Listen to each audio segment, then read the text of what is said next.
Welcome back to another episode of the EV Weekly Wrap. We're now on episode 7. My name is Roland. If you guys are new here, essentially this EV Weekly Wrap is essentially a full wrap up of the entire week of what's happening in the world of EVs. I'll be covering things across Australia and some stuff overseas as well. So without further ado, as you can see here on the right hand side, those are pretty much all the brands and manufacturers that will be mentioned in this week's episode. So let's jump straight into it. Okay, and first up we have the Kia EV5. So yes, it has been delayed again. So it does say it's now not due for sale until closer to the end of the year, and all three models, three variants, which is essentially the Air, the Earth and the GT line, they are all going to be coming at the same time, so they've lined that up.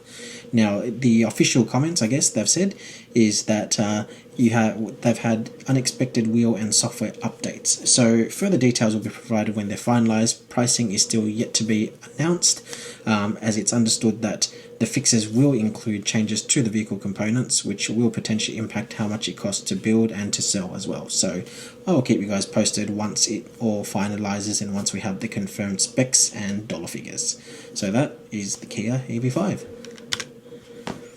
So Hyundai IONIQ 5. So the last update I gave you guys a couple of weeks ago, it was that the updated IONIQ 5 lands in Europe with up to 570 kilometers of range.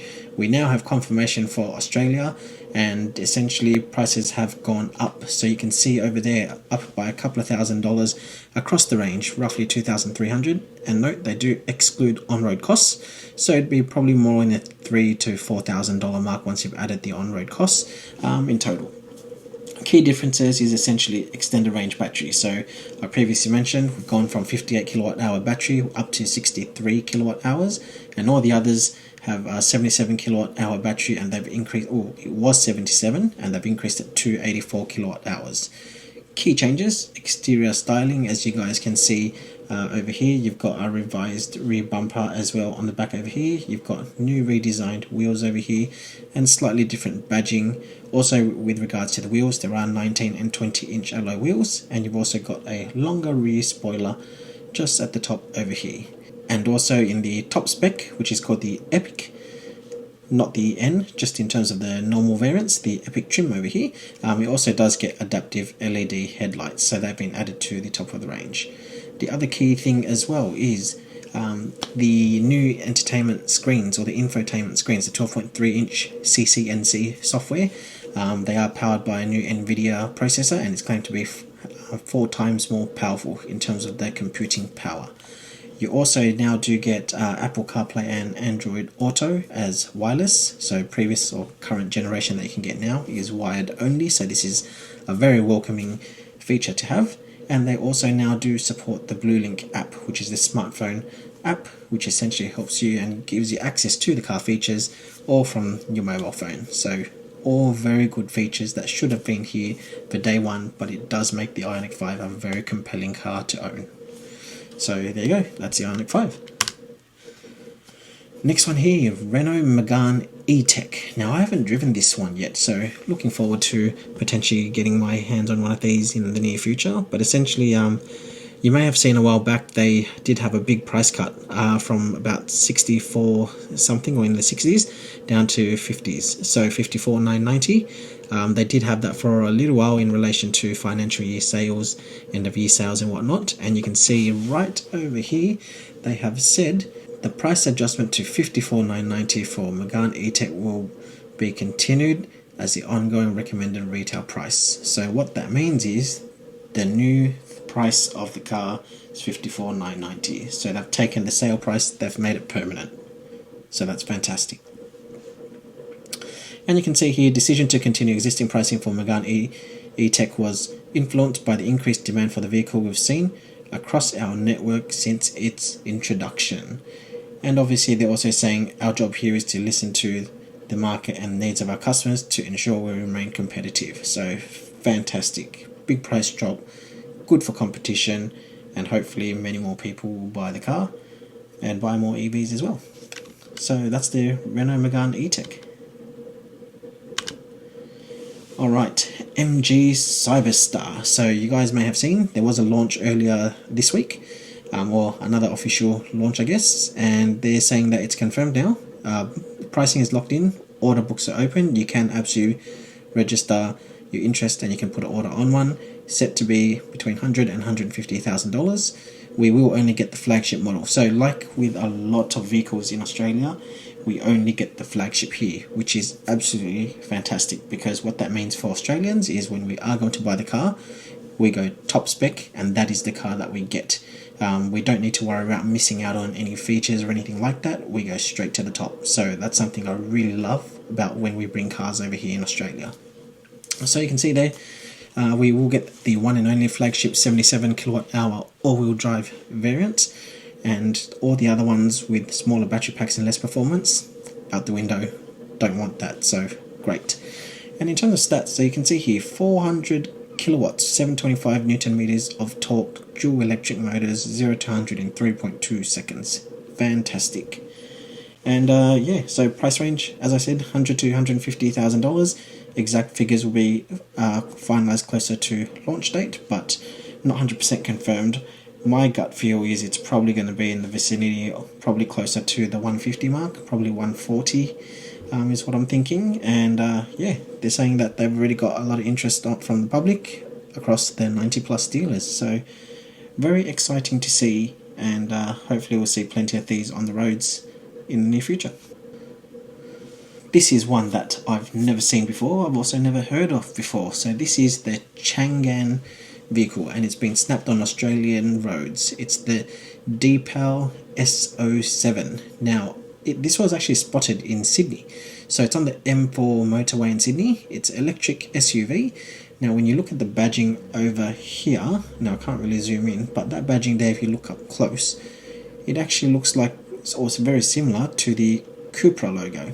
Anyways, it appeared to be undergoing engineering evaluation with a team of staff, and it's essentially another Tesla Model Y competitor. What a surprise. So yeah, now let's talk about the Changan brand. So this was something that was new to me, and I had to kind of look it up, and it was mentioned as part of this article on carexpert.com.au. So Changan is one of China's big four state-owned car makers and has a range of electric and electrified vehicles, with the S07 falling under the Deepal sub-brand. So it's 5-seater, offered with rear drive only, an electric motor producing 99 kilowatts and 320 newton meters of torque. So that's not big power at all, obviously enough to get you from A to B, because you know it's still more powerful than a lot of smaller petrol cars. Anyways, in terms of other stats, so the battery in the S07 EV is a 66.8 kilowatt hour NMC unit. It can do DC charging of 35 minutes from 30 to 80%, and it's a slower than average DC charge rate. Based on the CLTC cycle, they're saying they can get more than 500 kilometers from range. And there's reports also of a larger battery pack, 79.97 kilowatt hours, so just like 80. And they're saying that offers, again, CLTC testing cycles, up to 620 kilometers. So what do you guys think of that one? I think, look, if you're charging at home, now it doesn't say what the AC charging rates are, I think it might be okay. But if it's a car that you want to take on lots of road trips and whatnot, the stats seem on the lower side at this point in time. It doesn't seem like it's going to be charging that quick, 30 to 80%, but it takes 35 minutes. So I don't have any of the specific stats around that, but that doesn't seem like it's on the faster end. So yeah, either way, it'd be good to see how that progresses in terms of technology, and whether or not that's the one that we're eventually going to get in Australia, or if we're going to get a better spec one. You know, that'd be really good to see and hear when that time comes. Alright, let's head back to the 1950s and 60s. Look at that. I don't know how to pronounce the name, but I'll give it a crack. Cadillac Sollei. Yeah, so this was unveiled at the newly restored Cadillac house in Vanderbilt. It's yet to be confirmed for showrooms. Essentially, the styling they've gone for is a retro EV roadster, a Rolls-Royce rival for a drop top. So it's a 2+2 layout, as you guys can see there. So what you can't see over here, now it's supposed to be just above the passenger side over here, there's apparently a 55-inch screen at the front. So, I mean, I don't know how that's supposed to work realistically, but 55 inch is huge.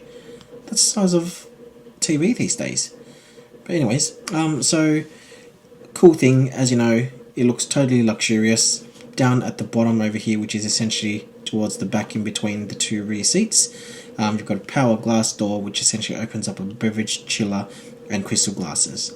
So there's no specific stats on this car itself, but apparently it's built, or it resembles the brand's luxury hand-built Celestiq flagship model. And so if we go with some of the stats, and we only say that because the cars essentially look fairly similar.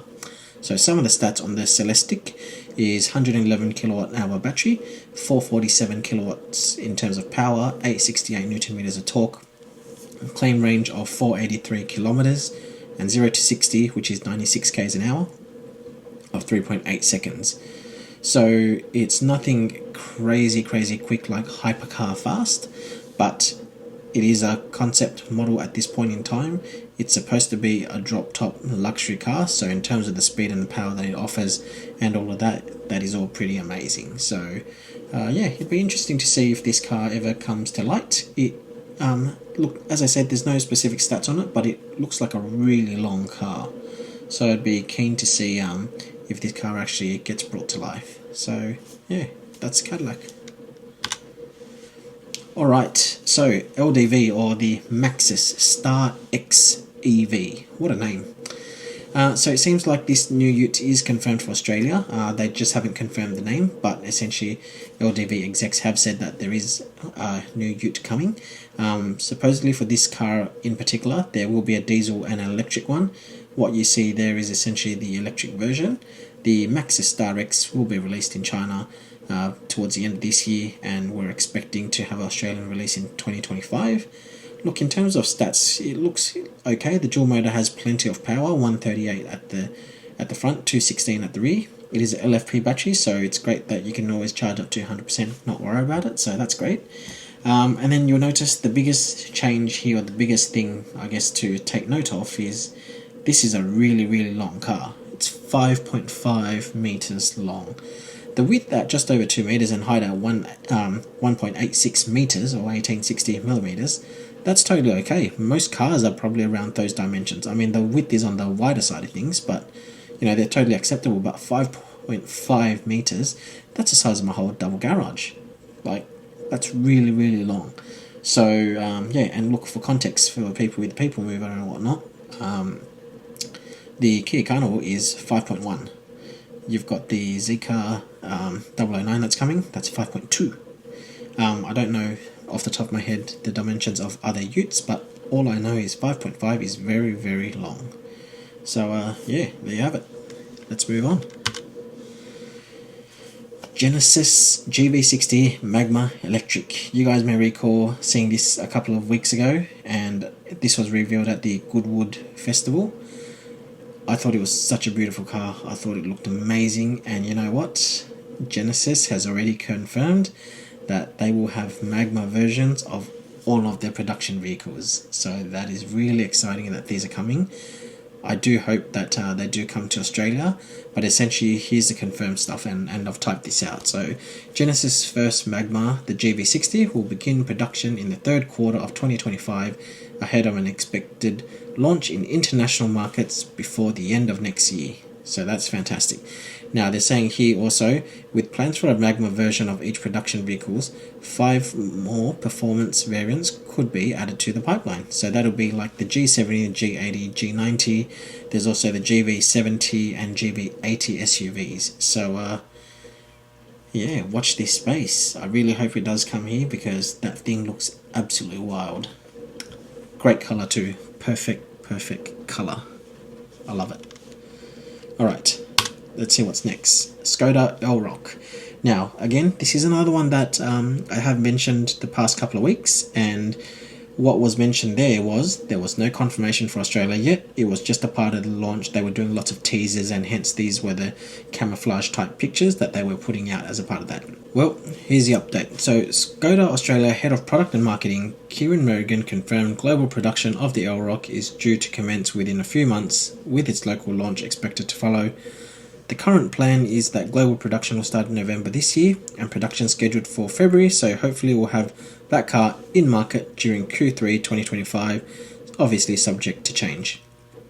So that's fantastic. First there was no confirmation, Now we've got it confirmed. Q3 2025 is where they're aiming at, and yeah, I'll keep you guys posted on how we go.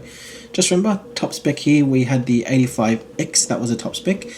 It's 82 kilowatt hour battery, 220 kilowatt dual motor powertrain, max WLTP 560 kilometers. That is definitely one to watch. So yeah, I'll keep you guys posted. Alright, so let's move on. BYD Seal 07. I don't have any other stats or information. All we know, based on this this one post from X or Twitter, was that there was new Seal, the Seal 07 EV. It was set to launch in July, now delayed to August. It's got 800 volt architecture, LiDAR, City, NOA, which is autopilot, and yeah, that's essentially the car there. You can see lots of different camouflage parts over there, trying to obviously cover some of the branding and everything, but you know, it's still looking exactly like a Seal. So it'd be very interesting to see what parts are new or how much of it is new, and if that's going to end up coming here. I personally think it's definitely going to come here. You know, there's plenty of Seals being sold, and it does seem to be a popular car here in Australia. So yeah, I'll keep you guys posted when we hear more about this car. But that's essentially supposedly one of the new Seals that's going to be coming soon. The one thing that I do note that I do like, actually, that seems quite aggressive, if you look over here, is the rear diffuser. I think that looks quite aggressive. Hopefully that's not just I guess missing certain parts because they're testing, and I hope that that's essentially what it looks like, because I think it'll look pretty amazing. And on the front over here you can see there's a front splitter here, so yeah, perhaps this is a sportier version, but yeah, that's all we know. Xiaomi SU7 Ultra. So I showed you guys the SU7 a while back, and it did hit records, and Chinese smartphone manufacturer Xiaomi essentially have revealed their first electric hypercar. So who are they going to look at going up against, you may ask? They're going to go to the Nürburgring, Green Hell, and they are looking at taking on Porsche and Tesla for a Nürburgring lap record. So they've benchmarked against the Porsche Taycan and the Tesla Model S with a track pack, and they intend on taking the lap setting record for the four-door cars around the Nürburgring. So all the best to them. Now, in terms of stats, what do we know? So you see all the stats over here. I've put that there as a summary. Basically 1138 kilowatts. It's all-wheel drive, 0 to 100 in under 2 seconds, 1.97 there, 0 to 200 in 5.96. You've got a max speed of 350 kilometers per hour, and it weighs under 2 tons. Now I think under 2 tons, so being an EV, I think towards a 2 tons is already considered quite light these days. I think 2.5 tons is probably the average, whereas in your ICE vehicles, 2 tons is already a lot of weight.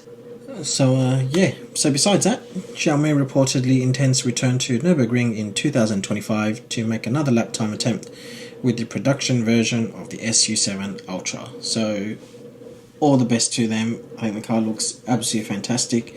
I mean, if I had to say or what I think it looks like in my head, and I think I've mentioned this before, front section over here, McLaren 720S, and the back over here, Aston Martin vibes. So what do you guys think? Do you guys like it? I think it's they've done really well in terms of the styling. I think it looks great. Yeah, I just hope if they are really going to take on the time, they really do smash it. So good luck to them. Now let's move on. We're towards the end now. So here are all of the other key updates that I figured we would just squeeze in with little snippets when we found it.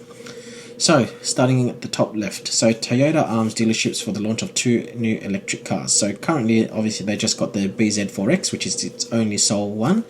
Then you can also see there that they're preparing dealer network for future EV models by installing chargers at 244 of its locations across Australia. And that was done by Jet Charge. So it's taken 18 months long as a project. So now they've got heaps of chargers and potentially 2 new electric cars. So bring it on.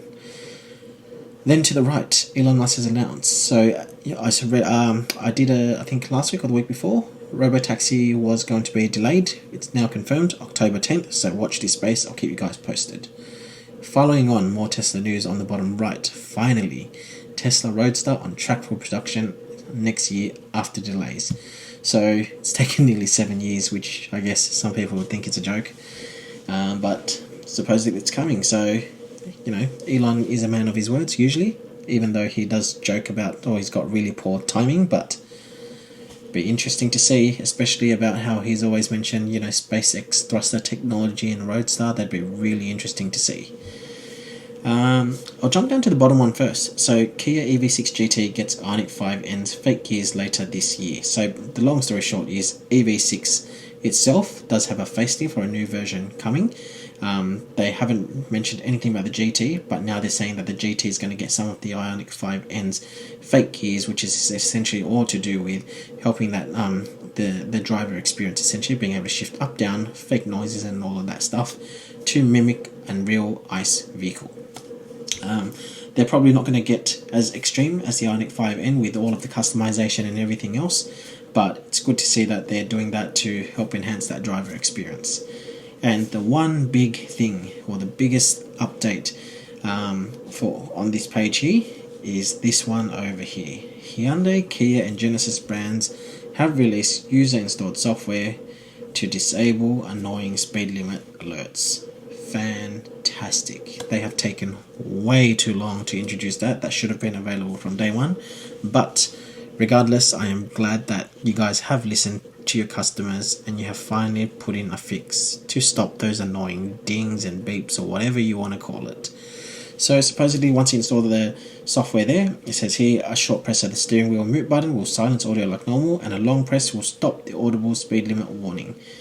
Fantastic. Simple fix. Hope you guys all get it, and apparently it's already available. So have a look, do a check, check the software, see how you guys can get it, let me know, and yeah, and that's a wrap. That was essentially the biggest parts of the electric vehicle news or EV news around Australia and some from overseas over the past 7 days. If you stayed through the entire video, thank you so much for watching. Give the video a like, subscribe for more content, and we will see you soon in the next one.